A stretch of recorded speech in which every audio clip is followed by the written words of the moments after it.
Que a graça de Jesus, o amor de Deus e a comunhão do Espírito Santo alcance as nossas vidas nesse dia. Disse Jesus: conhecereis a verdade e a verdade vos libertará. Sabe, queridos, todos nós queremos viver a verdade. Esse é o objetivo do ser humano e nós temos uma verdade absoluta, a palavra de Deus, porque o próprio Jesus diz: santifica-os na verdade, a tua palavra é a verdade.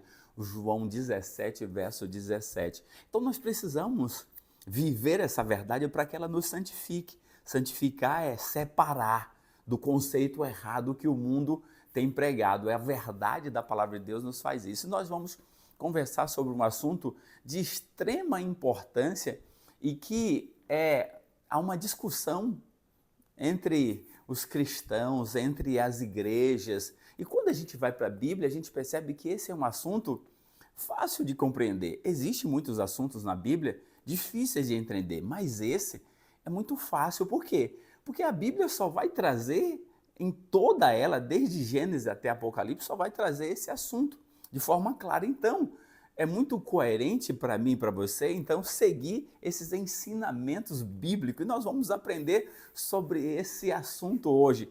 E aí nós precisamos a cada dia, com humildade, nos render a Deus para que essa verdade faça parte da nossa vida, tá bom? Vamos orar então para que o Espírito Santo nos ilumine nesse instante. Vamos orar. Amado Deus, estamos na tua presença e carecemos demais do Santo e Bom Espírito para que essa verdade faça parte da nossa vida e possamos vivê-la a cada dia. Que o Espírito Santo nos ilumine. Nesse instante, ao estudarmos a tua palavra, é a nossa oração, em nome de Jesus. Amém. Vamos conversar aqui sobre um assunto muito importante que diz respeito à sua vida, à minha vida. Vamos começar por Mateus capítulo 12, Jesus trazendo aqui para a gente poder compreender esse assunto. Olha só, e sempre capítulo 12, nós vamos aqui, se a gente for do capítulo 12, verso 1, nós vamos ver Jesus com os discípulos num sábado, voltando de uma atividade. Os discípulos estavam com fome e entrou numa seara e começou a comer, colher espigas e comer. Espiga provavelmente de trigo ou de cevada. E aí, o que acontece? Os fariseus começaram a acusar Jesus. Veja que os teus discípulos estão comendo aquilo que não é lícito no sábado. Aí Jesus conta a história de Davi, que entrou no templo, comeu os pães da preposição, que só era permitido ao sacerdote, e ficou sem culpa.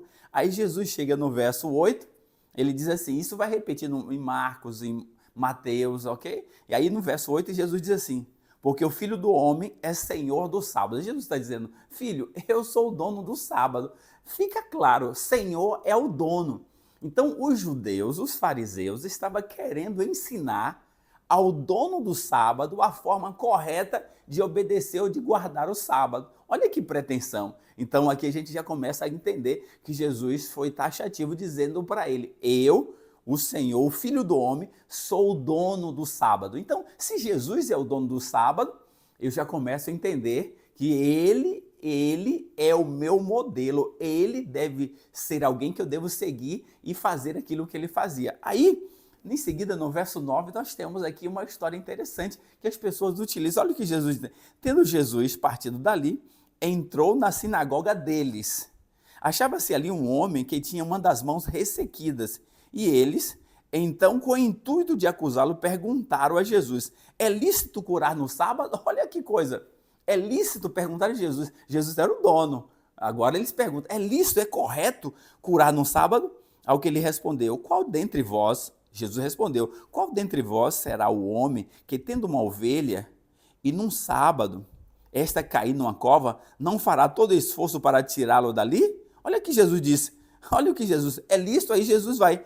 Ao que respondeu, qual dentre vós será o homem que tendo uma ovelha e num sábado esta cair numa cova, não fará todo o esforço para tirar dali?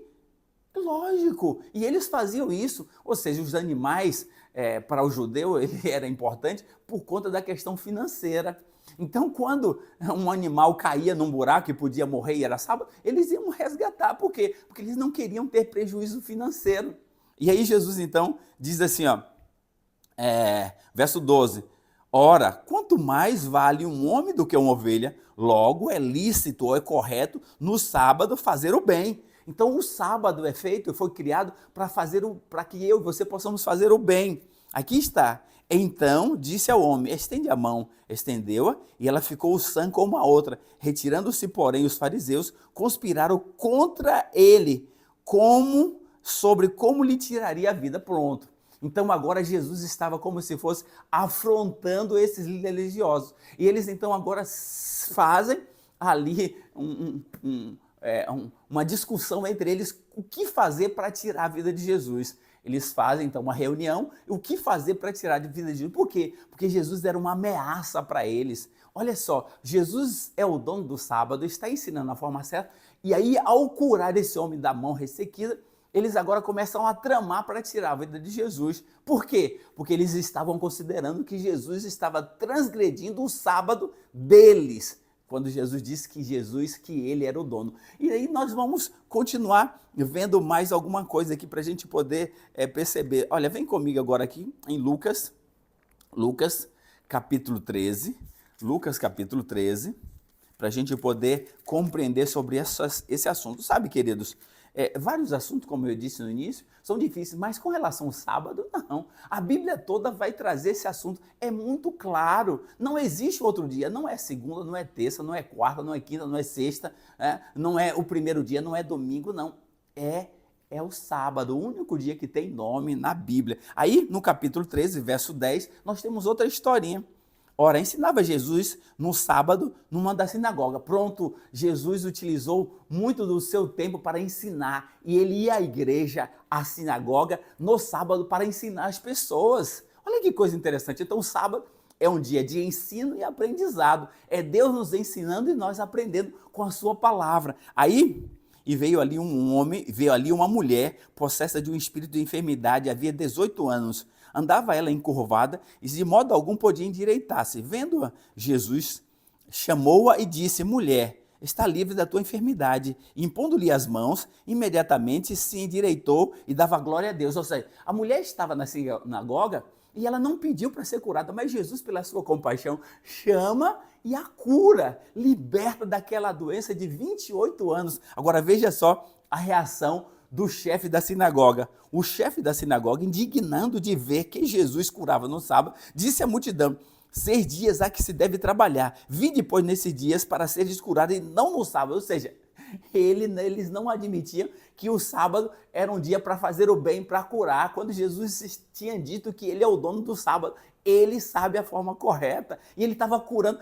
A mulher nem pediu, Jesus que a chamou e ele fica indignado contra Jesus. Então, olha que coisa, que loucura. Aí sabe o que acontece? Diz aqui, ó, verso 15, disse-lhe porém o Senhor, hipócrita, sabe? Você fala uma coisa e faz outra. Vocês são hipócritas, mentirosos. Aí Jesus diz, cada um de vós não desprende da manjedoura no sábado o seu boi ou o seu jumento para levá-lo a beber? Por que motivo não deveria te livrar deste cativeiro em dia de sábado essa filha de Abraão, a quem Satanás trazia presa há 18 anos?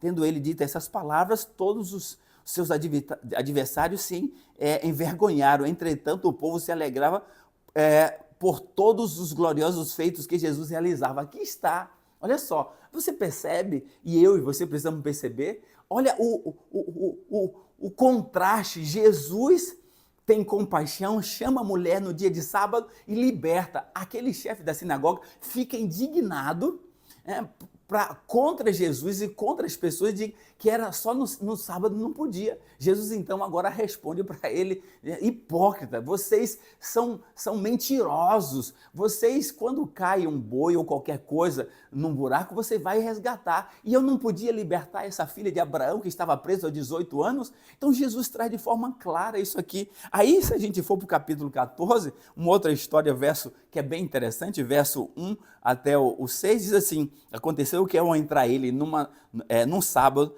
na casa de um dos principais fariseus para comer pão, eis que estava observando. Ora, diante dele se achava um homem hidrópico, todo inchado. Então Jesus, dirigindo-se ao intérprete da lei e aos fariseus, perguntou-lhes, é ou não lícito, é ou não correto curar no sábado? Eles, porém, não disseram. E tomando, o curou e despediu. A seguir lhe perguntou, qual dentre vós, Se um filho ou um boi cair num poço, não tirará, mesmo em dia de sábado? A isto não puderam responder. Pronto, aqui está. Então nós poderíamos ficar aqui lendo muito mais versos, mas o certo é, Jesus é o dono do sábado. E o sábado foi feito para ser uma bênção para mim e para você. É por isso que Jesus no sábado foi o dia que ele mais curou. Por quê? Porque lá no mandamento, quando Deus escreveu, quando Jesus escreveu com seu próprio dedo, ele diz que abençoou o Senhor o dia de sábado e o santificou. Ou seja, o sábado é um dia para cura. E Deus, ele trabalha intensamente para nos curar nesse dia. Todos os dias ele cura, mas o sábado ele colocou uma bênção. Bênção é ser bênção mesmo, o sábado é uma bênção. Então, queridos, que eu e você possamos nos render a esse dia, não para sermos salvos, não, salvação é em Jesus.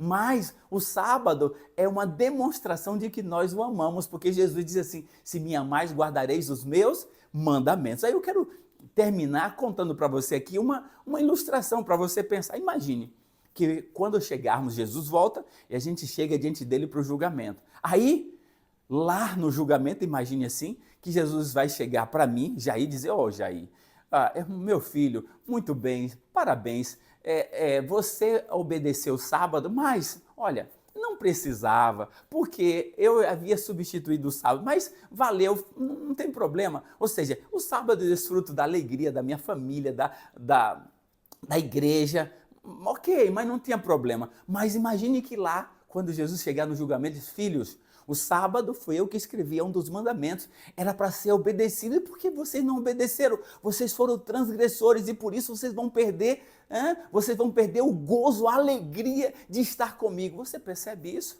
Assim como o sábado é o mesmo patamar de todos os mandamentos. Se eu vivo na transgressão do sexto mandamento de matar as pessoas, como é que eu vou ser salvo? Então, Deus quer que eu e você possamos ser obedientes a esse mandamento que Ele estabeleceu para ser uma bênção para mim e para você, não para ser salvo. Ninguém obedece mandamento para ser salvo, a salvação é Jesus, mas a obediência é uma demonstração de que nós o amamos, porque Jesus disse, se me amais, guardareis os meus mandamentos. Que Deus te abençoe, que você decida a partir de agora, Senhor, eu quero obedecer o sábado, não para ser salvo, mas para demonstrar que eu te amo e que eu faço a sua vontade. Que Deus te abençoe e vamos orar. Obrigado, querido Deus, por essa verdade. Ajuda-nos, Senhor, a sermos obedientes a Ti, inclusive ao sábado, porque o Senhor criou para nós para sermos uma bênção. Em nome de Jesus. Amém.